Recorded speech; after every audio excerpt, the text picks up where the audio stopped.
So welcome to NToday news. ఈరోజు ఇక్కడికి వచ్చిన తర్వాత తెలిసిన విషయం ద్వారా నాకు చాలా ఆనందంగా ఉందని చెప్పేసి మనం చేస్తాను. ఇదే బ్రాంచ్ని నా తండ్రి గారు ప్రారంభించడం, మళ్ళీ అదే బ్రాంచ్ని ఓపెన్ చేసే అవకాశం నాకు కలగటం నిజంగా చాలా సంతోషం చేస్తాను.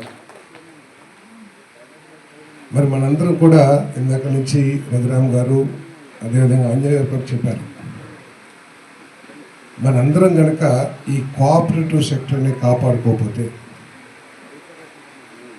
గ్రామీణ రూరల్ అవసరాలని తీర్చే వ్యవస్థ ఉండదని చెప్పేసి మీకు మనం చేస్తాను. అంటే ఎవరో వచ్చి లోన్లు ఇవ్వచ్చు, కానీ కేడిసిసి బ్యాంక్లో ఈ కోఆపరేటివ్ వ్యవస్థలో మీకున్నంత సన్నిహితత్వం మీకు కమర్షియల్ బ్యాంక్స్లో రాదనే విషయాన్ని మీరు గుర్తించేస్తుందిగా మీకు మనం చేస్తాను. మరి ఈ కేడిసిసి బ్యాంక్ రాష్ట్రంలో ఉన్న డిపాజిట్లు బిజినెస్ అన్నింటిలో కంటే మొత్తం బిజినెస్ తీసుకుంటే ఆ బిజినెస్లో 25% అంటే మొత్తం ఒక 40-45 వేల కోట్ల రూపాయలు యాప్గా వ్యాపారం చేస్తూ ఉంటే మన కేడిసిసి ఒకటే 11,000 కోట్ల రూపాయలు వ్యాపారం చేస్తూ నెంబర్ 1గా ఉంటాం. మనందరికీ కూడా గర్వకారణం అని చెప్పేసి మనం చేస్తాను. దీనికి సిబ్బందితో పాటు ఈ ఖాతాదారులు కూడా మనం ప్రత్యేకంగా అభినందించాల్సిన అవసరం ఉందని చెప్పేసి మనం చేస్తాం. మన కేడిసిసి బ్యాంక్ కానివ్వండి, లేకపోతే మన ఈ కోస్టల్ ప్రాంతంలో ఉన్న బ్యాంకులకి ఒక ప్రత్యేకత ఏమిటంటే, అంటే ఉమ్మడి రాష్ట్రంలో కూడా ఎప్పుడు మాట్లాడుతూ ఉండేవాళ్ళం. తెలంగాణలో ఈ కోఆపరేటివ్ వ్యవస్థ అంతా కూడా నష్టాలు నడుస్తూ ఉంటే ఎక్కువగా మన ఆంధ్ర ప్రాంతంలో మాత్రమే ఎక్కువగా లాభాల్లో నడుస్తూ ఉండేది. అది మన రైతు సోదరుల కమిట్మెంట్ అని చెప్పేసి కూడా ఈ సందర్భంగా నేను తెలియజేస్తా ఉన్నాను. మరి చైర్మన్ గారు ఇద్దరు యాప్ కాపు తర్వాత వీళ్ళంతా ఉన్నారు, చాలా ప్రోడక్ట్స్ ఉన్నాయి అంటున్నారు. కానీ నేను సిఇఓ గారి ద్వారా వారికి మనం చేసేది ఏంటంటే, చేతి వృత్తుల వారిని మనం ఇంకా ఎక్కువగా ఆర్థిక సహాయం చేయాల్సిన అవసరం ఉందని చెప్పేసి నేను భావిస్తున్నాను. నేను నాయ బ్రాహ్మణులు కానివ్వండి, గొర్రెల కాపులు కానివ్వండి, రజక సోదరులు కానివ్వండి, ఇటువంటి చేతి వృత్తులు చేస్తూ ఎవరైతే ఉన్నారో వాళ్ళకి ఎవరికి కూడా ఆర్థిక సాయం బ్యాంకు నుంచి అందటం లేదనేది వాస్తవం చెప్పేసి నిదర్శనంగా మనం చేస్తాం. అదేవిధంగా మనం కేంద్ర ప్రభుత్వం నుంచి అనేక పథకాలు చూస్తాం. ఏదో ముద్రా లోన్స్ అని, లేకపోతే పిఎంజిఓ అని, ఏదో రకరకాల లోన్స్, వడ్డీ లేని రుణాలని చెప్పేసి. కానీ ఇవన్నీ కూడా ఎస్ఎల్బిసి వాళ్ళు లేకపోతే బ్యాంకర్స్, కమర్షియల్ బ్యాంక్స్ ఎవరైతే ఉన్నారో వాళ్ళు చక్కగా చెప్తారు. ఇప్పుడు మీటింగుల్లో పెట్టినప్పుడు ఏ బ్రాంచ్లో ఎంత ఇచ్చామంటే మాత్రం లెక్క చెప్పారు. సో ఇది కరెక్ట్ కాదని చెప్పేసి నేను భావిస్తా ఉన్నాను. మన తోపుడు బళ్ళు వాళ్ళు, చిన్న చిన్న చిరు వ్యాపారస్తులు ప్రతి ఊర్లో, ప్రతి మండల హెడ్ క్వార్టర్స్లో కూడా చాలామంది ఉంటారు. సాయంత్రానికి వడ్డీ కట్టే పరిస్థితిని మనం చూస్తూ ఉన్నాం. మరి అటువంటి వారికి ఏ విధంగా సాయం చేయాలనే ఆలోచన తప్పకుండా ఈ కోఆపరేటివ్ బ్యాంక్ సిస్టమ్ చేయాల్సిన అవసరం ఉందని చెప్పేసి నేను భావిస్తాను. ఈ కమర్షియల్ బ్యాంక్స్కి ఏంటంటే వాళ్ళకి ఎక్కువగా బిజినెస్ హైదరాబాదు, బాంబే, ఢిల్లీ వాటిలో జరుగుతుంది. కాబట్టి ఇక్కడ వాళ్ళకి ఆ మానవీయ కోణం ఉన్న బిజినెస్ వాళ్ళు చేయకపోవటం చాలా దురదృష్టకరం కూడా నేను భావిస్తా ఉన్నాను. కాబట్టి ఈ కోఆపరేటివ్ సిస్టమ్, కోఆపరేటివ్ వ్యవస్థ ఏదైతే ఉందో వీళ్ళందరి మీద కూడా ప్రత్యేకమైన దృష్టి రఘురామ్ గారు, అదేవిధంగా ఆంజనేయ గారు, ఈ చిరు వ్యాపారస్తులు ఎవరైతే ఉన్నారో ఏదో 10,000 ఇస్తున్నామని చెప్పి చెప్తారు. మరి కమర్షియల్ బ్యాంక్స్ అందరూ కూడా చూస్తే ఎక్కడ కూడా ఇచ్చిన పరిస్థితి ఎక్కడున్నాం. కాబట్టి దాని మీద దృష్టి పెట్టాలని చెప్పేసి సిఇఓ గారి ద్వారా రఘురామ్ గారికి, మరి ఆంజనేయ గారికి కూడా నేను వినిపిస్తున్నానని చెప్పేసి మనం చేస్తాను. అదేవిధంగా మరి గొర్రెల కాపర్లు ఉన్నారు. గొర్రెల కాపర్లు ఈరోజు మంచి లాభదాయకమైన ప్రొఫెషన్. అది వ్యవసాయానికి ఎప్పుడైనా లాభ నష్టాలు ఉంటాయేమో, కానీ ఈ గొర్రెలకి ఎక్కడ కూడా నష్టం ఉండదని చెప్పేసి నేను భావన చేస్తాం. చాలా వరకు రోగాలు వస్తే మనం చెప్పలేం, కానీ అటువంటి వాళ్ళకి ఎక్కడ కూడా రుణాలు ఇచ్చే పరిస్థితి లేదు ఈరోజు. ఏ బ్యాంకు కూడా మీరు కావాలంటే సిఇఓ గారిని ఒకసారి సర్వే చేయమంటున్నా. మీరు అందరూ కూడా చాలా సర్వేలు చేస్తారు. మా బ్యాంక్ ఎంత బాగా పనిచేస్తుంది, మా బ్యాంక్ ఏం చేస్తుంది, మా బ్యాంక్ ఎంత లోన్ ఇచ్చిందని ఏ విధంగా అయితే సర్వే చేస్తారో, ఈ చేతి వృత్తుల వారికి మన బ్రాంచెస్, కమర్షియల్ బ్యాంక్స్ కానివ్వండి, లేకపోతే ఈ కేడిసిసి బ్యాంక్ కానీ ఎంతవరకు రుణాలు ఇచ్చింది అనే విషయాన్ని ఒకసారి సర్వే చేస్తే చాలా దయనీయమైన పరిస్థితి ఉందని చెప్పేసి మనం చేస్తున్నాం. దయచేసి దాని మీద దృష్టి పెట్టాలని చెప్పేసి మనం చేస్తాం. నాయ బ్రాహ్మణులు లేకోకుండా మనందరం కూడా ఉండలేము. కానీ వారికి మాత్రం ఎటువంటి సహాయం అందే పరిస్థితి కనపడతలేదు. రజకులు కానీ వీళ్ళందరూ కూడా దాని మీద ప్రత్యేకమైన దృష్టి పెట్టమని చెప్పేసి నేను కోరుతా ఉన్నాను. అదేవిధంగా మొక్కజొన్న రైతులు, మొక్కజొన్న ఇందాక మాట్లాడుతూ ఉంటే ₹1,00,000 2 లక్షలు లాభం వస్తుంది ఎకరానికి అని చెప్తున్నారు. అది సంతోషించదగ్గ విషయమే. కానీ మొక్కజొన్న రైతుల్ని మోసం చేసే వ్యవస్థలు కూడా చాలా ఈ సంవత్సరానికి పెరిగిపోతూ ఉన్నాయి.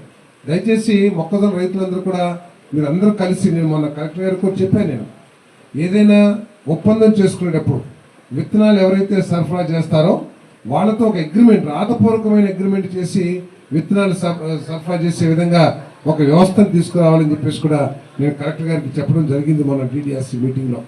అదేవిధంగా ఎవరైతే మన మొక్కజొన్న కొనేసి ఆర్గనైజర్స్ ఎవరు ఉంటారంటే ఈ వ్యవస్థ గురించి నాకు కొత్త కానీ వాళ్ళు చెప్పేది. సో వీళ్ళకి ఒకవేళ రైతులకు ఎగ్గొట్టినట్లయితే వాళ్ళ మీద అవసరమైతే PD యాక్ట్ అయినా సరే పెట్టాలని చెప్పేసి నేను మరి పోలీస్ శాఖని, SP గారిని కూడా ఆ రోజు కోరటం జరిగింది. పోలీసు వారు కూడా నేను కోరేది ఏంటంటే, రైతుల్ని మోసం చేసిన వాళ్ళు ఎవరున్నా కూడా మీరు దయచేసి వెంటనే స్పందించి వాడి మందు లాక్కురావాలి. ఇక్కడ తీసుకొచ్చి రైతుల మధ్యలో పెడితే కానీ వాడికి బాధ్యత ఉండదని చెప్పేసి నేను మనవి చేస్తా ఉన్నాను. దయచేసి దీని మీద కూడా ప్రత్యేకమైన దృష్టి పెట్టాలని చెప్పేసి ఆలోచన చేస్తున్నాం. అదేవిధంగా ఆలోచన చేయమని చెప్పేసి కోరుతా ఉన్నాను. మరి మన ప్రభుత్వం రైతు పక్షపాత ప్రభుత్వం అనే విషయంలో ఎటువంటి సందేహం లేదని చెప్పేసి మేము ఎవరికి మనం చేస్తాం.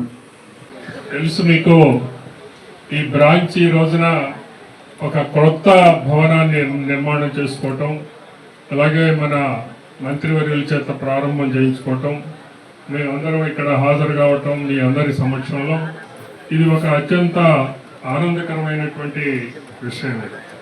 దాదాపు 92 లక్షల పైచిలకు వ్యయం చేసి మంచి బిల్డింగ్ని, అంటే ఈ యొక్క కమర్షియల్ బ్యాంక్స్ ఏవైతే ఉన్నాయో గవర్నమెంట్ బ్యాంక్స్ అలాంటి తరహాలో ఈ రోజున ఈ యొక్క బ్యాంకుని మనం నిర్మాణం చేసుకున్నాం.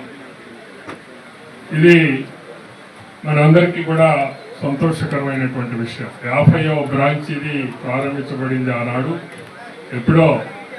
అది కూడా ఒక విశేషం ఏమంటే, మన ఈరోజు మంత్రివర్యులు ఎవరైతే ఉన్నారో పార్థసారథి గారి తండ్రి గారి చేతుల మీదుగా ఆ రోజున మరి ఈ బ్యాంకు 50వ బ్యాంకుగా KDCC బ్యాంకు ప్రారంభం జరిగింది ఆ రోజున. అదొక విశేషం. మళ్ళీ ఈ రోజున మంత్రి గారి చేత నూతన భవన నిర్మాణం జరిపించుకోవటం ఇదొక విశేషమైనటువంటి విషయంగా నేను మీ అందరి ముందు పేర్కొంటా ఉన్నా. అలాగే ఈ బ్యాంకు స్థాపించిన దగ్గర నుంచి కూడా మంచి మరి ప్రయోజనకరమైనటువంటి సేవల్ని అందిస్తా ఉంది. ఈ ప్రాంతం బాగా వెనుకబడినటువంటి ప్రాంతంలో రైతులకి మరి రుణ సౌకర్యాలని కల్పించడంలో మరి చాలా బాగా పనిచేసింది అనడంలో ఎటువంటి సందేహం లేదు. దాదాపు ఈ రోజున 221 కోట్ల రూపాయలు ఈ రోజున రుణంగా ఇవ్వటం అనేది జరిగింది ఈరోజు అవుట్ స్టాండ్. అంతేకాకుండా డిపాజిట్లు దాదాపు 44 కోట్ల రూపాయల డిపాజిట్లు ఉన్నాయి. మొత్తం 266 కోట్లు ఈ రోజున ఈ బిజినెస్ చేయటం అనేది జరిగింది అని అంటే, మరి ఇక్కడ బ్యాంకు ప్రారంభించిన దగ్గర నుంచి ఈ రోజు వరకు కూడా ఒక మంచి స్టాండర్డ్స్ తోటి ప్రమాణాలతోటి ముందుకు పోతుంది అనటంలో సందేహం లేదు. ఈ కృష్ణా జిల్లా సహకార బ్యాంక్ యొక్క విశేషత కానీ, ఈ బ్యాంక్ యొక్క వ్యాపార కార్యకలాపాల గురించి, రాష్ట్రంలో 13 DCBలు ఉంటే ఒక్క కృష్ణా జిల్లా మరి కేంద్ర సహకార బ్యాంక్ ఒక్కటే 11,000 కోట్ల రూపాయల వ్యాపారం చేస్తూ రాష్ట్రంలోనే అగ్రస్థానంలో ఉన్నటువంటి సందర్భంలో రాబోయే రోజుల్లో ఇందాక పెద్దలు చెప్పినట్లు ఇప్పటి వరకు కూడా కోఆపరేటివ్ అంటే కొంత మన మీద కొంత సదభిప్రాయం లేదు. కోఆపరేటివ్ వ్యవస్థ మీద, కోఆపరేటివ్ బ్యాంకులు కానీ అక్కడ పనిచేసేటువంటి సిబ్బందా లేకపోతే చైర్మన్లా మనం కొన్ని విషయాలు ఎక్కువ మాట్లాడకూడదు. కానీ ఉన్న విషయాలు మాట్లాడవలసిన సందర్భం ఒకసారి మాట్లాడాల్సి వస్తే, ఇంతకు ముందు అంతా కూడా లెడ్జర్ మెయింటైన్ చేసి ఏదో పద్దుల పుస్తకం ఒకటి మెయింటైన్ చేసేవాళ్ళం కోఆపరేటివ్ సొసైటీలో. అక్కడ లెడ్జర్లో ఒకలా ఉండేది, జరిగే వ్యవహారం ఒకలా ఉండేది. రకరకాలుగా విమర్శలు వచ్చినటువంటి సందర్భంలో కోఆపరేటివ్ వ్యవస్థ కూడా అంతా అనుమానాలకు తావిచ్చి కోఆపరేటివ్ వ్యవస్థ మీద అనుమానం సన్నగిలుతున్నటువంటి సందర్భంలో మరి ఒక విజన్ ఉన్నటువంటి ముఖ్యమంత్రి చంద్రబాబు నాయుడు గారు ఈ రాష్ట్రానికి ముఖ్యమంత్రి అయ్యాక ఈ సంవత్సర కాలంలో ఈ రాష్ట్రంలో ఉన్నటువంటి అప్కాబా డీసీజీబీ బ్రాంచ్ల బ్యాంకుల ఏదైతే మరి మన కోఆపరేటివ్ సొసైటీల అన్ని బ్యాంకుల్లో ఉన్నటువంటి అకౌంట్స్ అన్నీ కూడా కంప్యూటరైజేషన్ పూర్తి చేసిన తొలి రాష్ట్రంగా ఆంధ్రప్రదేశ్ నిలిపినటువంటి చంద్రబాబు నాయుడు గారిని ఒకసారి మనం అంతా కూడా అభినందించి కృష్ణా డీసీబీ వచ్చేసరికి దేశంలోనే టాప్ 3 డీసీబీస్లో ఒకటిగా ఉందండి. ఎందుకంటే గత 10 సంవత్సరాలుగా కూడా ఈ గ్రోత్ అనేది ఉంది. మొత్తం బ్యాంక్ టర్న్ ఓవర్ వచ్చేసరికి 11,500 కోట్లు టర్న్ ఓవర్ ఉందండి. అంటే 8,000 కోట్లు లోనింగ్ జరుగుతుంది, 3,500 కోట్లు డిపాజిట్లు ఉన్నాయన్నమాట. మొత్తం బ్యాంకు 57 బ్రాంచ్లు, అంటే ఉమ్మడి కృష్ణా జిల్లాలో 57 బ్రాంచ్లు ఉండగా అందులో 44 బ్రాంచ్లు మన సొంత భవనాల్లో పనిచేయడం జరుగుతుంది. అంటే అన్ని బ్రాంచ్లు కూడా ఇలా మోడర్న్గా ప్రైవేట్ బ్యాంక్స్తో ఈక్వల్గా కూడా కన్స్ట్రక్ట్ చేయడం జరిగింది. అన్ని 44 బ్రాంచ్లు కూడా మంచి మోడర్న్ ఫెసిలిటీస్తో ఉన్నాయి. ప్లస్ 5 బ్రాంచ్లు సొసైటీ బిల్డింగుల్లో, అంటే సొసైటీ స్థలం ఉంటే దాంట్లోనే బ్యాంకు లోన్ ఇచ్చి సొసైటీ దగ్గర నుంచి లీజు తీసుకుని లోన్ ఇచ్చి కట్టించుకుని ఆ రెంట్ అనేది ఆ హౌస్ లోన్కి జమ చేయడం జరుగుతుంది. ఈ విధంగా అది కూడా సొంత బ్యాంకుల కింద లెక్క 44 బ్రాంచులు సొంత భవనాలను పనిచేస్తున్నాయండి. త్వరలోనే మిగిలిన బ్రాంచుల్లో కూడా సొంత భవనాలు ఏర్పాటు చేయడం జరుగుతుంది. అంతేకాకుండా రైతులకు అవసరమైన అన్ని రకాల రుణాలు, భూమ్యాన్ని కాదు అన్ని రకాలైన రుణాలు బ్యాంక్ అందించడం జరుగుతుంది.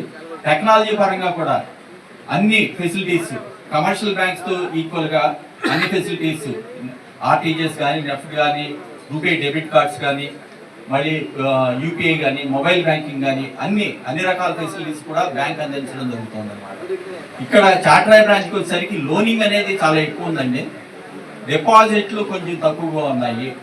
ఇక్కడ ఉన్న ఖాతాదారులందరూ, రైతులందరూ కూడా మన బ్యాంకు బ్రాంచ్ల్లోనే మన బ్రాంచ్లో అకౌంట్లు ఓపెన్ చేసి డిపాజిట్లు చేయవలసింది కోరుతాం. ఎందుకంటే 44 కోట్లు మాత్రమే డిపాజిట్లు ఉన్నాయి. 224 కోట్లు లోనింగ్ జరిగింది. ఇక్కడ దాదాపు 6 టైమ్స్ ఎక్కువ మనం లోనింగ్ చేయడం జరిగింది అనమాట. కాబట్టి ఇక్కడ ఉన్న రైతులు కానీ, ఖాతాదారులు కానీ కొంచెం వారికి సర్ప్లస్ ఉన్న అమౌంట్ని మా దగ్గర డిపాజిట్ చేయవలసిందిగా, ఎందుకంటే డిపాజిట్ మీద ఇంట్రెస్ట్ రేట్లు కూడా ఇతర బ్యాంకుల కంటే కూడా మన దగ్గర ఎక్కువ అండి. సేవింగ్స్ ఖాతాలోనే ఇస్తున్నాము, ఫిక్స్డ్ డిపాజిట్ల మీద కూడా ఇవ్వడం జరుగుతుంది.